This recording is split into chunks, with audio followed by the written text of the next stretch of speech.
Bismillahirrahmanirrahim. Assalamualaikum warahmatullahi wabarakatuh. Masya Allah. Selamat hari. Belum lagi. Alhamdulillah. Hari ini dah pun berapa minggu dah kita ya. Dah nak dekat raya dah kan?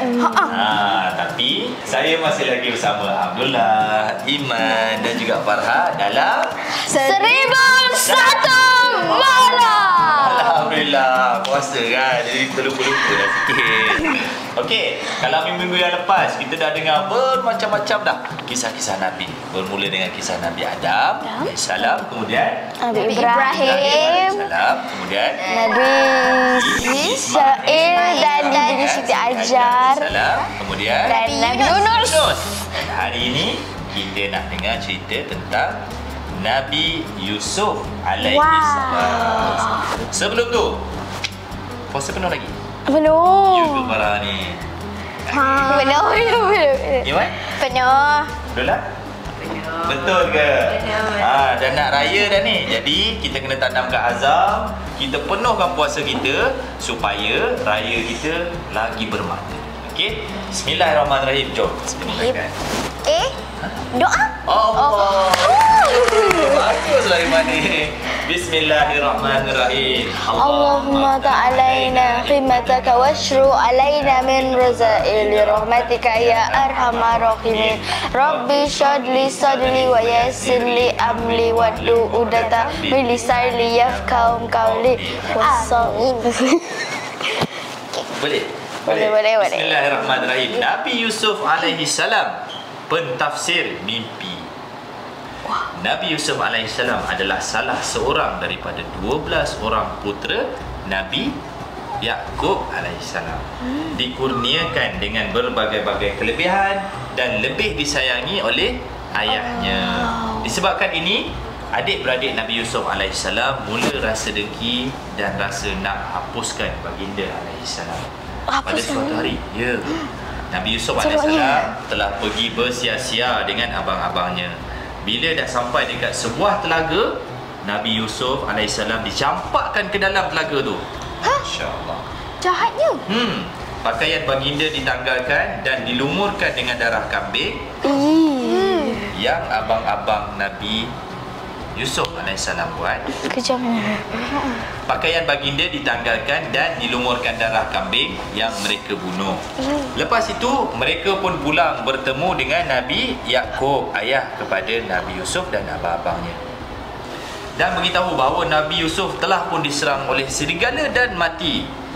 Mereka tunjuk pakaian tersebut sebagai bukti. Masya Allah. Jadi diorang tipu ayahnya dan mengatakan Nabi Yusuf alaihissalam dah pun mati. Datang satu kafilah dagang dari Mesir yang singgah di telaga itu. Terkejut bila diorang nampak seorang lelaki yang elok rupa parasnya sedang menggigil kesejukan. Diorang pun bawa Nabi Yusuf alaihissalam ke Mesir untuk dijual sebagai hamba. Nabi Yusuf alaihissalam telah dibeli oleh Aziz, seorang pembesar Mesir, dan dijadikan sebagai anak angkat. Tetapi ada berlakunya satu fitnah dan Nabi Yusuf pun dipenjarakan. Namun Nabi Yusuf tetap redha dengan apa yang berlaku terhadapnya dan anggap itu semua ujian pada Allah. Dan setiap ujian yang Allah bagi pasti ada hikmahnya. Pada suatu hari di dalam penjara, Nabi Yusuf berkawan dengan seorang pegawai istana yang dipenjarakan sekali. Baginda sallallahu alaihi wasallam menjadi terkenal kerana boleh mentafsir mimpi yang tepat. Tak lama kemudian, pegawai itu dibebaskan dan bekerja kembali ke dalam istana. Pada suatu hari, Raja Mesir mimpi perkara yang aneh. Okey, cuba kita bayangkan mimpi ni. Raja Mesir ni mimpi ada 7 ekor lembu yang gemuk dimakan oleh 7 ekor lembu yang kurus. Masya Allah. Baginda juga bermimpi. Tadi Raja Mesir, sekarang ni Nabi Yusuf alaihissalam pun bermimpi benda yang sama, tetapi 7 tongkol jagung yang warna hijau dan 7 tongkol jagung yang sudah pun kering. Semua ahli pentafsir mimpi tak boleh nak bagi jawapan yang tepat. Jadi pegawai tersebut bagi tahu raja tentang kebolehan Nabi Yusuf alaihissalam. Apa apa yang Nabi Yusuf buat? Nabi Yusuf AS mentafsir mimpi tersebut dan bagi tahu bahawa Mesir yang diorang duduk sekarang ni akan dilimpahi dengan makanan yang banyak selama 7 tahun. Tadi kan ada 7 ekor lembu, 7 tongkol jagung. Jadi ada selama 7 tahun ini makanan akan melimpahi Mesir. Lepas itu, selepas 7 tahun dilimpahi dengan makanan, Mesir akan dilimpahi dengan musim kemarau. Kemarau ni maksudnya tak ada makanan, tak ada air. Macam mana nak makan, nak minum? Rakyat Mesir membuat persediaan untuk menghadapi musim kemarau selama 7 tahun untuk mengelakkan kebuluran. Raja Mesir tertarik dengan kepandaian Nabi Yusuf AS, lalu melantik Nabi Yusuf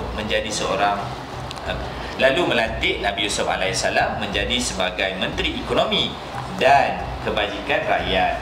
Mesir berjaya menghadapi musim kemarau tersebut selama 7 tahun kan. Tapi kampung Nabi Yusuf AS di Palestin terjejas akibat kemarau.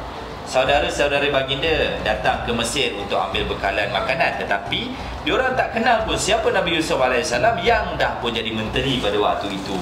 Masa itu Nabi Yusuf bagi diorang bekalan makanan, akan tetapi Bunyamin, siapa Bunyamin? Bunyamin ni adalah adik bongsu Nabi Yusuf. Sebagai ganti, diorang pun tinggalkan Bunyamin di Mesir dan dengan berat hati pulang ke Palestin. Atas permintaan Nabi Yaqub, diorang datang balik ke Mesir dan merayu supaya Bunyamin dibebaskan. Nabi Yusuf AS memperkenalkan dirinya dan memaafkan semua abang-abangnya.